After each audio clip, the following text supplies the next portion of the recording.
维修跟制造没什么区别，看到轴承坏成这副鬼样，就知道其中的难度了。可即便如此，巴基斯坦这位巴基钳工也还能将它修复如新。为了增加其强度，他这次并不打算对轴承外圈和内圈直接焊接，而是另辟蹊径，利用一块钢饼加工制作。这活看似复杂，实际上一点也不容易，因为钢饼太厚，想要精准切割本就是道难题，所以必须先测量轴承内圈外圈的大小，再利用车床在上面加工出一道道标记。这些标记都需要比轴承内圈外圈大出一点，因为后续要用仰割切割，它可没有激光切割或水刀那么精准，留些余量才能保证最终尺寸。切割前还得在圆圈上方先钻个孔，用于定位。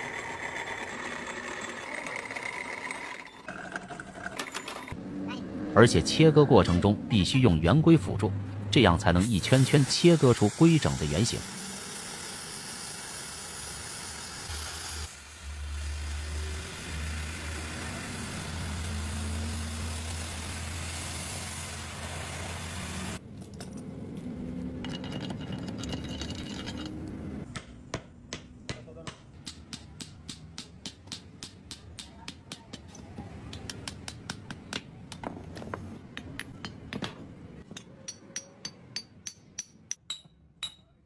经过一番大动干戈之后，就能得到轴承外圈和内圈的毛坯件，但是这些毛坯件还得放到车床进行一轮精加工。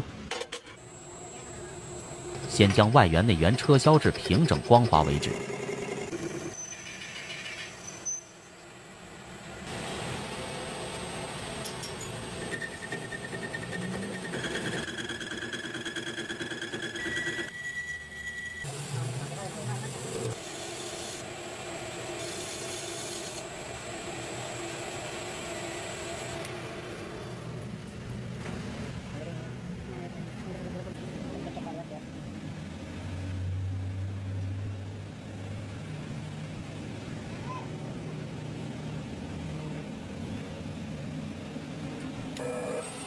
内圈加工出所需尺寸后，还需要在外部加工出凹槽，让其与钢弹互相匹配。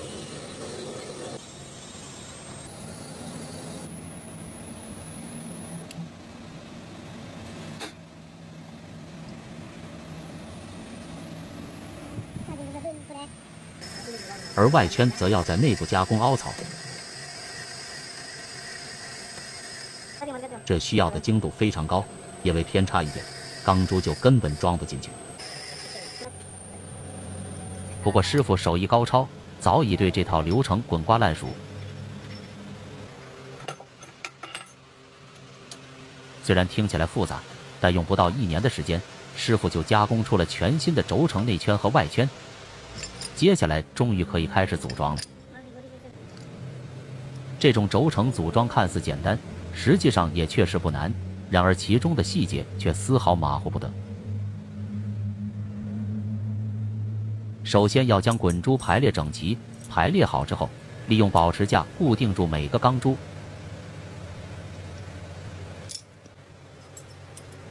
把每个钢珠都固定好后，再用铆钉将保持架锁紧。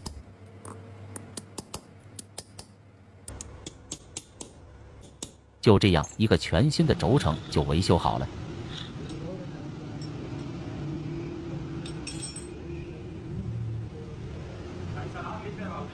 但是原来的轴承外圈他们也没扔掉，反而打算将它改造成车刀，这可比修轴承更有挑战性了。因为轴承钢质地坚硬，首先得把它加热到极高的温度，直到通体通红，然后用锤子锤直敲平。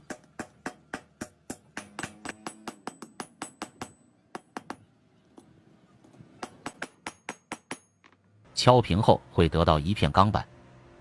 这么好的料，只做一把车刀太浪费，所以他们计划做2把。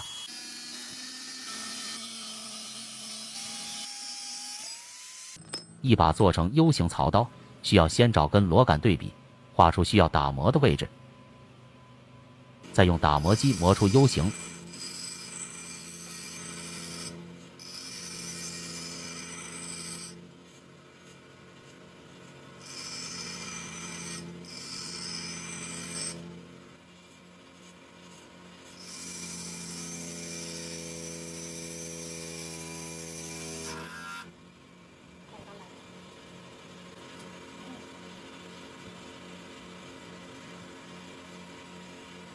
另一把则直接磨剑，当做螺纹刀使用。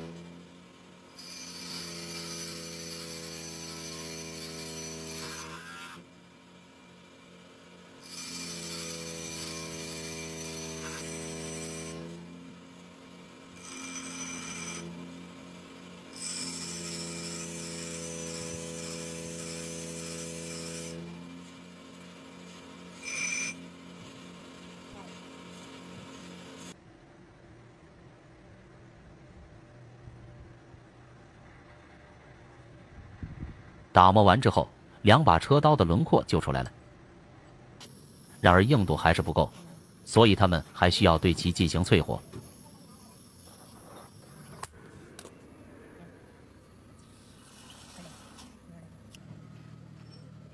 淬火之后，硬度看似提升了不少。虽然还是比不上专业车刀，但拿来加工铜和铝已是绰绰有余，切割起来没有任何顿挫，而且轻松的像加工豆腐一样。原来一块废弃的轴承外圈，竟然能在师傅手中焕发2次新生。